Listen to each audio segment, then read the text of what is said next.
Shabbat Shalom.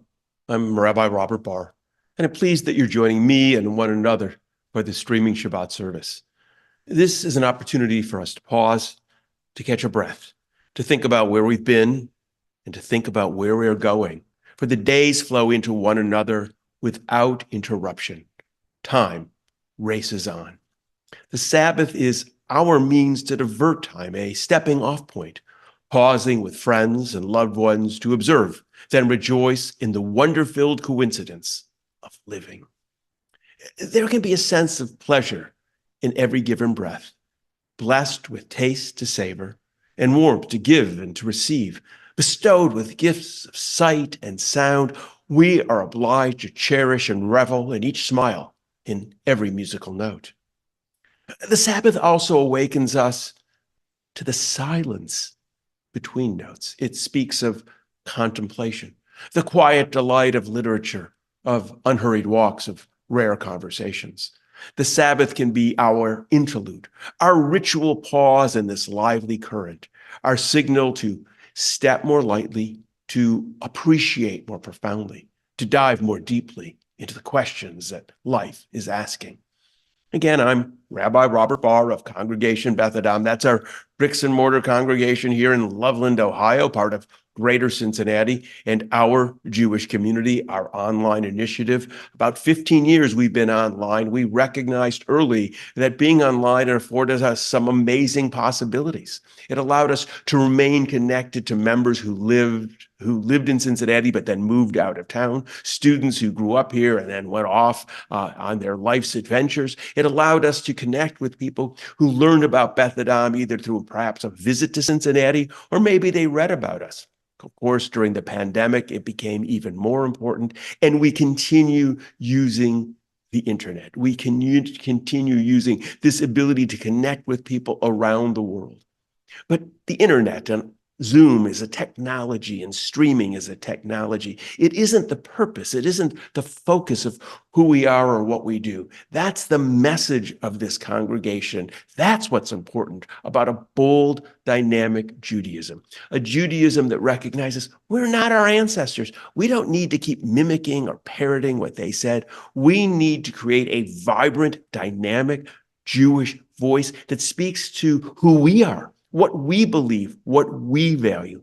That's what we're doing here. That's what you're a part of tonight. That's why our services are different. We wanted to give voice to who we are. We say what we mean, and we mean what we say. So I'm glad you're here. Being online means you can chat with one another and other folks on bethadam.org. Enjoy doing that. If you're on one of our Facebook pages, let us know where you're participating from. I'm going to do that tonight. I'll explain that in a moment. But let's continue our service with the lighting of the Shabbat candles.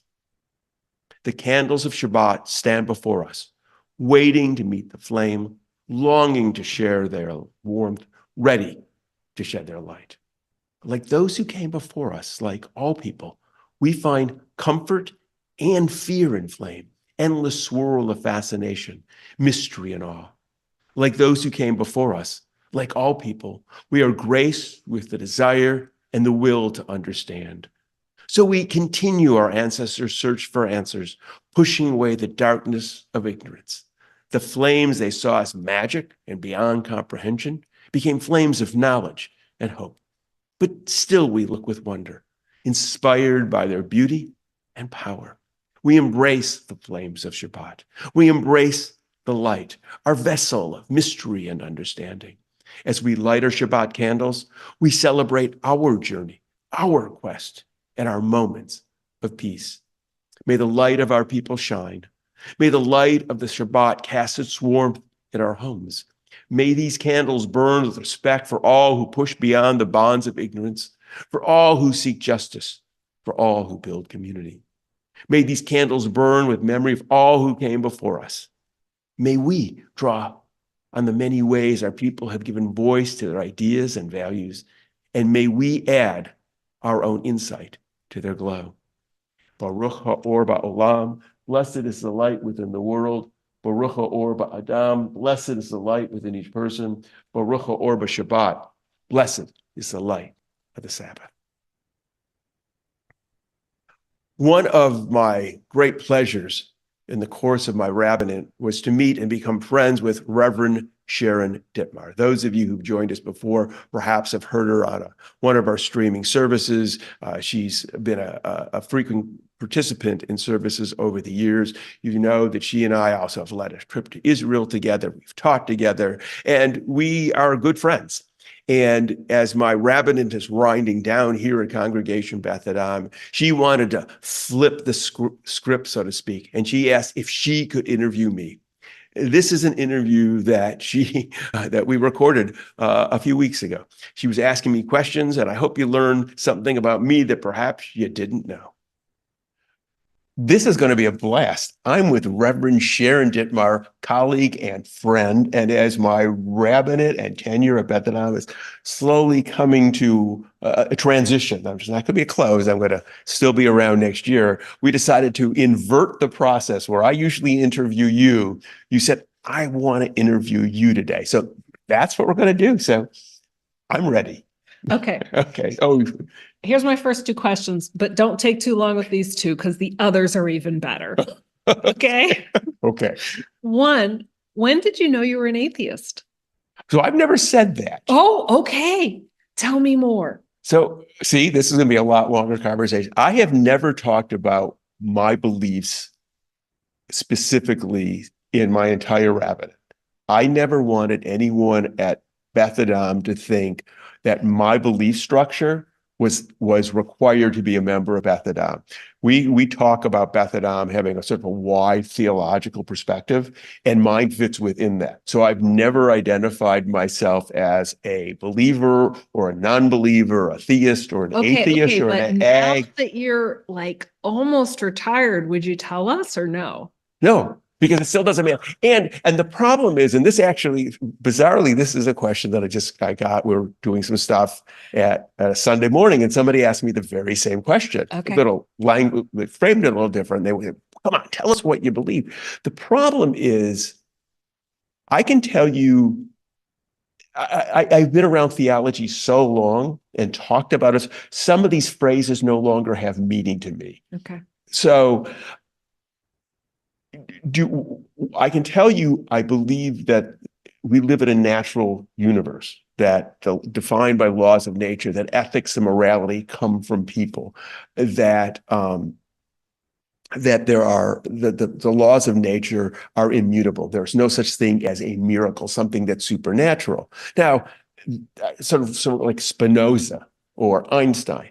Now, some people would use the word still God for that belief structure, and some people wouldn't. What I think winds up happening, people argue about the term rather than the issues. And for me, it's much more important. I'd rather ask a person, where do you think ethics and morality come from? If you say they come from people, I don't care if you use the word God to describe sort of the nature of the universe. If you say that ethics or that the laws of nature are immutable. Those things are what's important, that we sprung out of nature as human beings naturally. Those are the things that are important to me. So that word atheist, I just never used because it never really fully described all the ideas. So there are times when I'm sitting with people and they say, well, this is my God concept. Well, I can use their God concept and have a conversation. Okay. Does that make sense? It does. So, she always, these clergy, they always want more. Did you grew up, I believe, I finally grew up.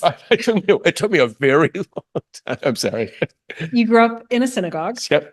And I'm going to assume most people in that synagogue believed in God or said they believed in God. So I grew up in a conservative congregation in Detroit. And the liturgy talks about it. The prayer service talks about, the traditional Jewish liturgy, praise be, O you, our Lord, our God, King of the universe, who commands us to do things. But if you ask most folks who are not Orthodox, do you believe in a commanding God that rules over? They would say, no, I don't really believe in the prayers that way. There's a disassociation between what they're saying and what they believe. Okay. When was the point you realized, if I want to be a rabbi, I'm not going to be a conservative rabbi?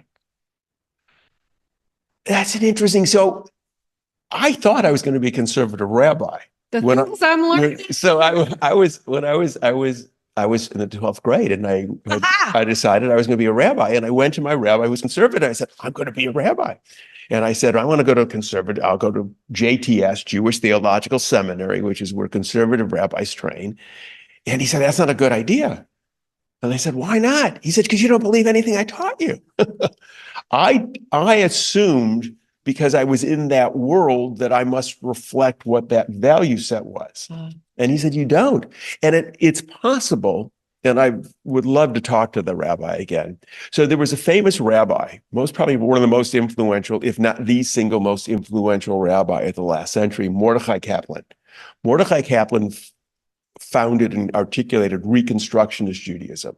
Mordechai Kaplan was a humanist, but he used all the traditional prayer language. And what he said was, we say all the traditional words that our ancestors wrote, but we reinterpret them to mean something totally different. And so Kaplan influenced lots of rabbis who would use the traditional language, but when you talk to them one-on-one like we're doing, or an adult education class, they would articulate a philosophy that was a humanistic, scientific, naturalistic worldview.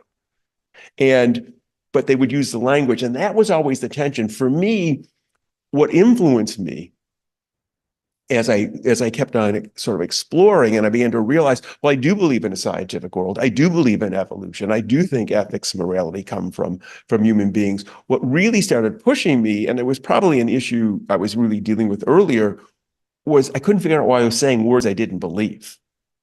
There are rabbis who will still say, well, I don't really believe it as it was written.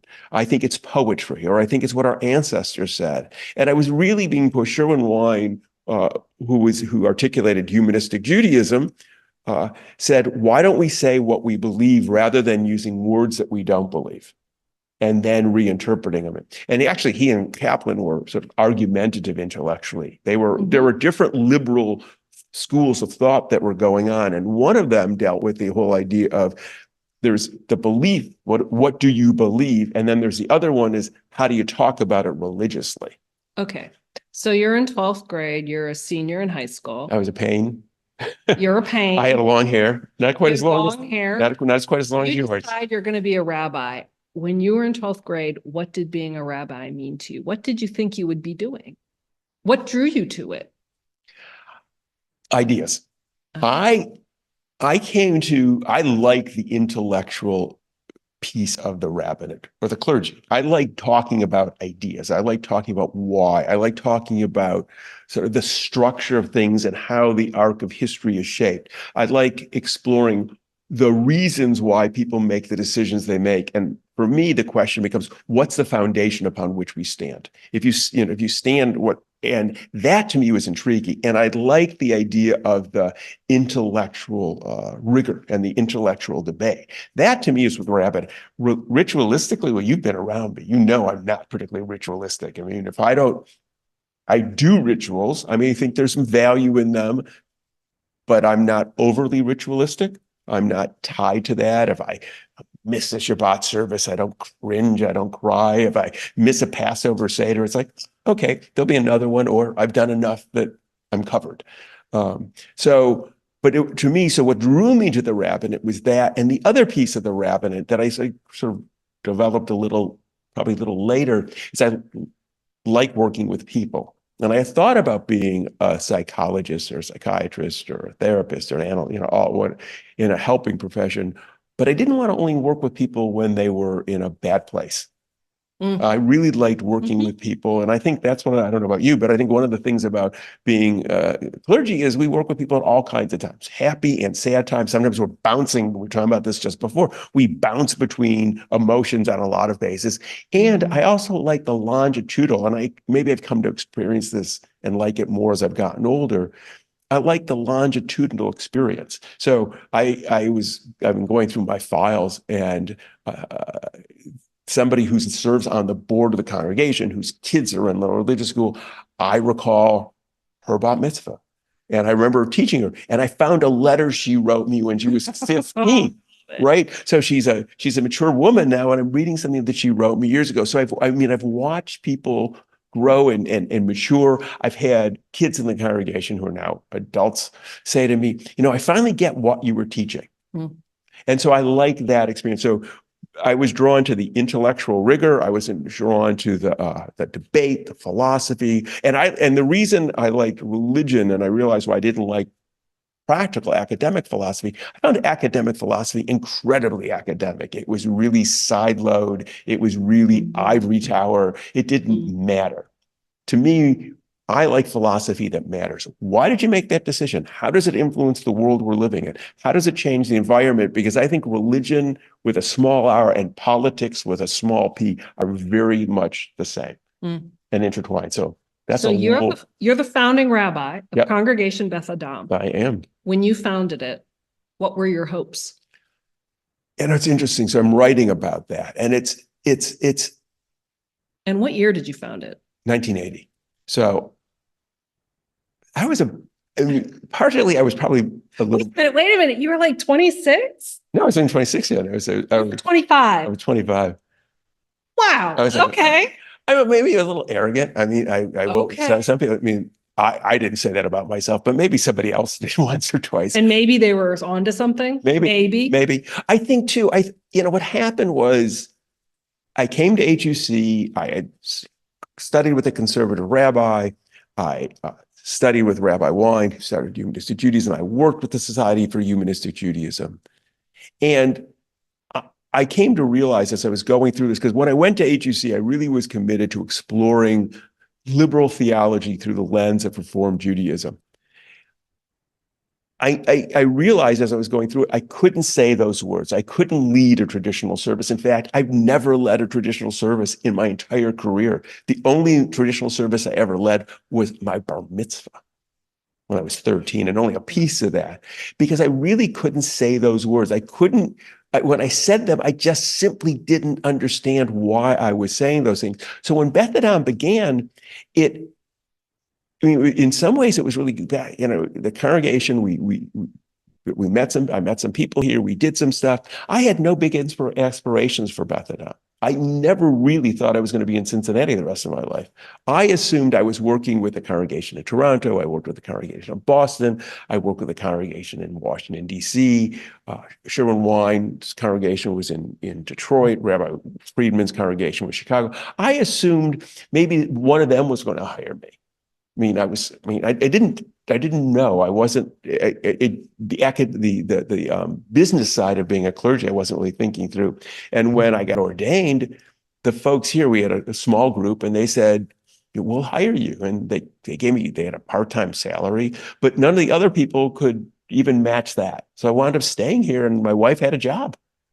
So we backed into it. I'm even sure when I realized Beth Adam was going to exist and it was going to become my career. Wow. Okay. Yeah. So I don't, that's a long answer to an important question, but it wasn't like I said, okay, I'm going to start Beth Adam and this is going to be my life and I'm going to spend the rest of my career. That was not the beginning. It was, I'll help this group. I was helping other groups and didn't know where it would go. What are you proudest of in your career and of this congregation when you think of your proudest moments? Let me talk about one thing that one of the highlights and that I'm proud of is I did help an individual who saved Jews during the Holocaust. You and I, we were in Yad Vashem. We went to that area where they recognize righteous among the nations, and I pointed out Sean's name. That to me, that whole event, having learned her story from Evelyn, who she saved, who had been a member here, getting to know Jean, being involved with Yad Vashem, the memorial in Israel, and the museum in Israel, and then going to the ceremony, actually speaking at the ceremony and walking into a sanctuary, because they were honoring 5 people that day in Rotterdam, and walking into a sanctuary that was filled literally with the people that were saved, their children and grandchildren. That to me, I will never forget that. I keep her picture that we took with our kids 20 some years ago. And that to It me, was on the wall in your office. yeah, it's in my, oh yeah, that's the picture. And that always, I mean, I think of everything, and that's not specific to Beth Adam. I might have done that in another congregation if that opportunity. So that's been resonating. I think too, Beth Adam, I'm proud that Beth Adam, that we've stayed true to who we are in our mission. We've faced some sort of inflection points. We applied to the reform movement. That was a big deal for us. We decided the humanist movement that existed, we just didn't feel comfortable, and they were too atheistic. That was what they talked about, was about not believing rather than what they did believe. And the membership didn't feel comfortable with that. We didn't feel comfortable with sort of the narrowness of how they talked. And so we explored, maybe we should join the reform movement. And that was a big decision. And it took a lot of work and we've been written, it was a protracted conversation. I think it was 5 years, over a period of 5 years. In fact, I still remember going, we had already begun exploring it. There's a lot of exploration. I can't remember the second year or third year. We literally went to the big conference to submit our application. This is a conference of Reformed Jews from around, congregations from around the country, North America. And during the sermon, so myself and the president of the congregation at the time were sitting in the sanctuary, which was really a banquet hall, 5,000 people. And during this major address that Rabbi Alex Schindler gave, the big sermon where he was outlining the next 2 years of reform movement, he says, and we are going to receive an application today that is going to challenge what Reform Judaism is. And I looked at my president, I said, you think that's us? And then what happened? Then there was this debate, and we didn't get in. It was an important moment, but it goes back to philosophy. What did they believe and what did we believe? And there were people within the Reform movement who wanted us to be part of the Reform movement, who felt that we represented authentic Reform Judaism and represented what their bylaws said and what the ideas of reform. And there were those who argued against it. That to me was an intriguing intellectual experience. We didn't change our beliefs. We didn't say, okay, in order for us to get in, we're going to do this. Because we were told how to get in. They actually said to us at one point, oh, just adopt our prayer book, get in, and once you're in, you don't have to use it anymore. And I went, that's not who we are. So I was proud of how we comported ourselves. And then once we didn't get in, some people said, oh, if you don't get in, that's going to be the end of Beth Adam. And this was in the mid-90s. Well, we're still around.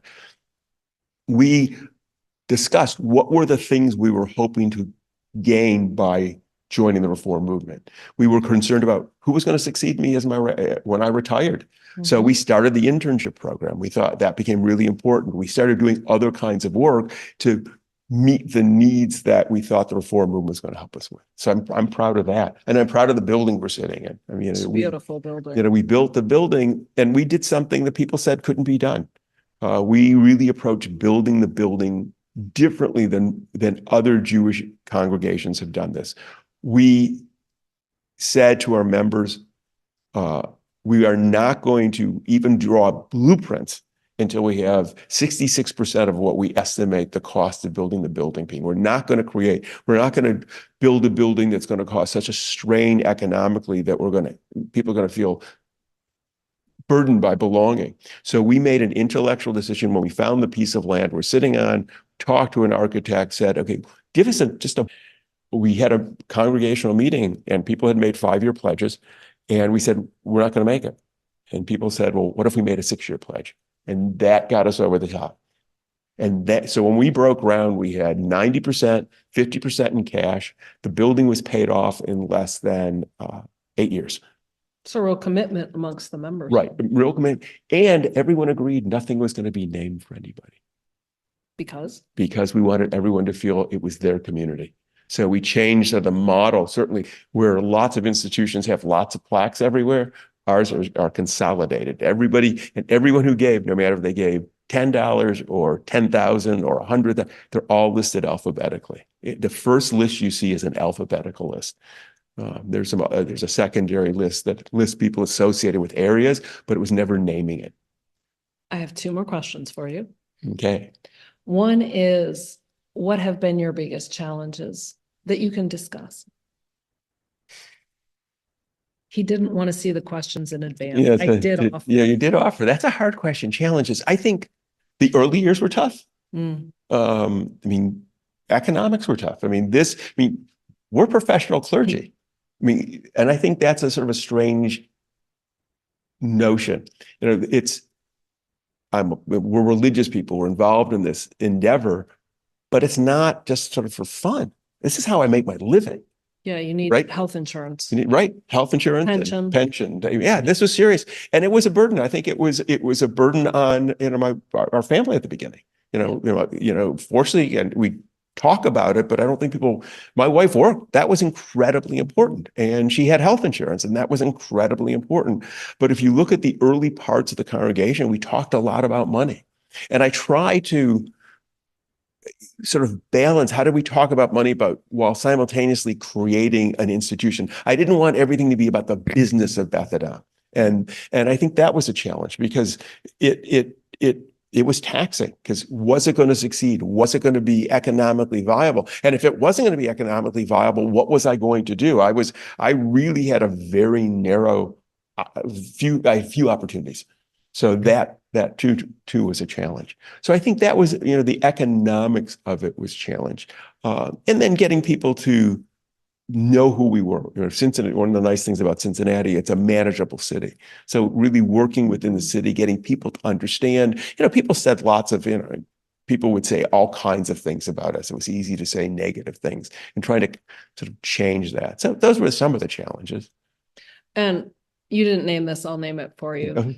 So in my role, I deal with congregations as they grow in membership up or down, and structurally and organizationally. Almost no clergy person can start a congregation and get it to this size and succeed. It's like you need different brains to do that well. You uniquely were able to adapt at all the sizes, very small, like maybe a little pastoral size, and then getting bigger into what we might call a program size. Sure. So it's unique. You're unique. Thank you.